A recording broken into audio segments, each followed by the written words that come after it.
In reverse 1999, resources are limited, and that is due mainly to the stamina cap that you can do per day. I'll express my opinion on that later, but today we're going to talk about how far to grow one character before you move on to the next. It's definitely more valuable to focus on one instead of spreading resources too thin, but when is it time to move on to the next? If you end up liking this video, hit the sub button, hit the like button, hit that bell ding ding thing so you know when I post a video. Let's go, baby.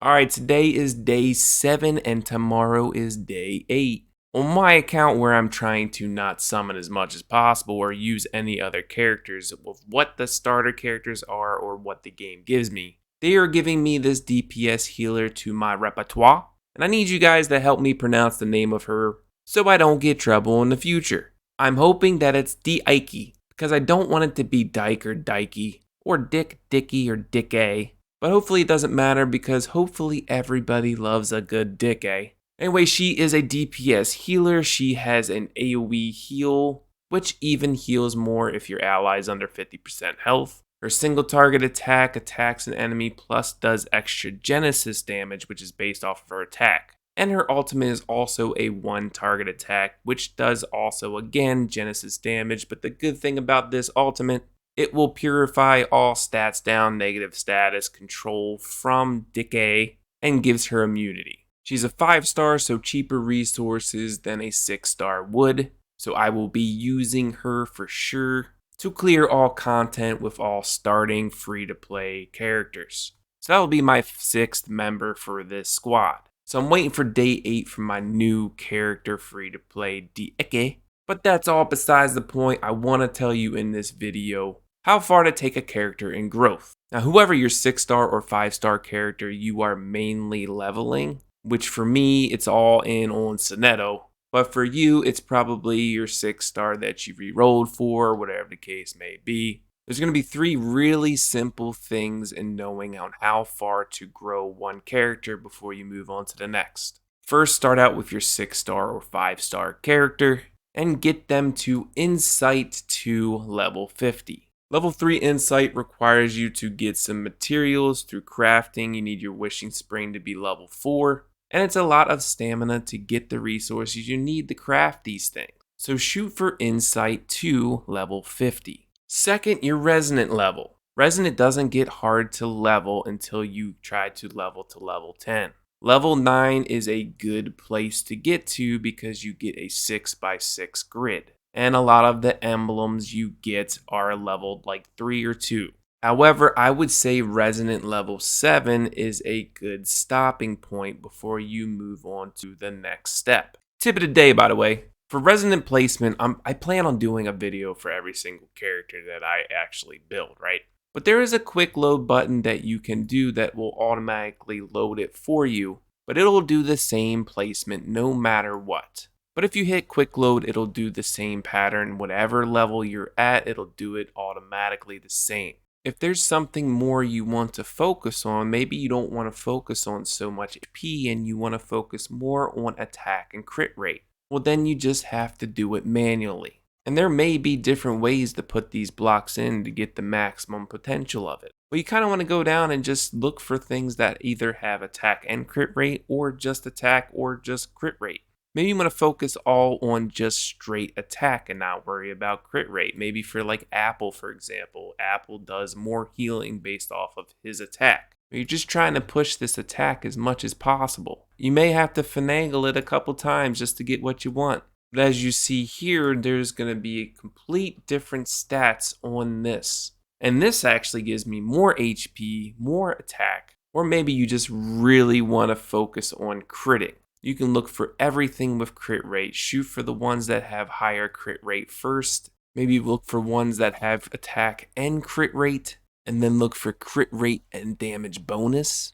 And as you see here, the stats are completely different. But it has 26% crit, 12% crit damage, and bonus damage of 6%.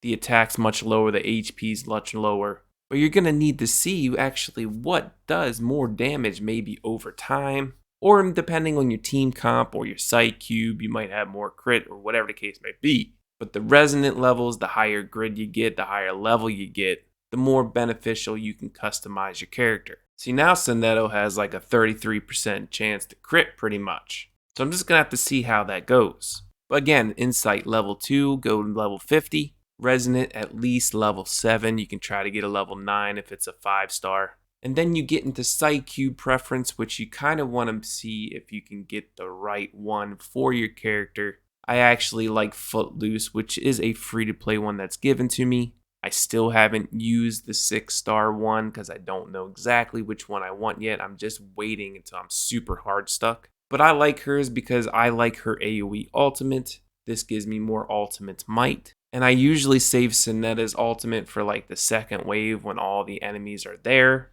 And it does 8% more damage if the target's HP is above 50%. This is also good on bosses because bosses are usually over 50% longer than normal creatures. But whatever Psychube you are using, leveling up, etc., I would try to get it to at least level 40. This means you have to enhance it once past level 20 to get to level 40. I'm using this Psychube Laughter and Laughter, another free one the game has given me. I use this for Apple. I feel like this is a good one for him because you're not technically always healing, you're doing damage. And you're waiting for the enemy to actually attack you so that you can heal with his attack skill. So after round 4, he's going to have 12% more healing. And he gets a damage taken reduction, which he is the healer. I don't want him to die. So again, Insight 2, level 50. Resonant at least level 7, try to get to level 9. And then the Psychube to at least level 40. Anything past these on your first main character you're trying to grow, it's gonna be spendy. And if you focus just on one and not anyone else, the higher levels you go, their other characters are gonna be squishy and they're gonna die easier. And then you're able to use like one skill, one card, whatever you want to call it, one incantation. So once you've gotten to that point, then you want to focus on the rest of your team. Which me, for example, my main team is Sonetta, Apple, and Eagle. Insight level 2, level 50, they're actually at Resonant 5, and that's what I'm going to be focusing on next, so I can get their stats up. And then I'll be working on Psychube. If you get a main team of 3 people, at least Insight 2, level 50, Resonant 7, and Psychube level 40, you'll have no problem being the main story, and you'll have no problem in Dream, and then you'll have to start getting stronger for Limbo.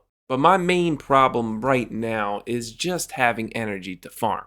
I've played tons and tons and tons of mobile gacha games, and right now I just want to talk about the energy cap in this game. Now, in my opinion, on one hand, I really like it, and the other hand, I do not. In a mobile gacha game, you got your free-to-play, you got your spenders. Spenders obviously should progress faster, stronger, quicker. That's just how it is. They can also buy more energy. I think that should always be the same. Free-to-play in really good free-to-play games. Just take Sky Arena, for example, 10-year anniversary, right? In Sky Arena, as free-to-play, you literally use your crystals, which is clear drops here, either for energy or you use it for summons. If I could ask anything of this company to do, I would say remove the daily purchase limits and have energy refill at the same clear drop amount forever. I understand why they do it now, because the game is only 7 days old. They don't want people to rush through content. They don't want people to get bored early. I'm just hoping that at some point this changes, so that if you choose to use clear drops to play the game more instead of summoning, then you can be rewarded with that. Now, on the other hand, I actually do like the stamina cap, because now I can be done after this recording of playing the game, but what if I choose to play the game more? Anyway, I like it and I don't, that's all I'm going to say. That's it for today's video. Just wanted to talk about a few things in the game to help you progress. And hopefully they change that energy cap at some point. Because in my opinion, I'd rather just play the game when I want to and not have to wait for the next day. If you like my videos and content, sub, like, ding ding bell. See you in the next one. Peace!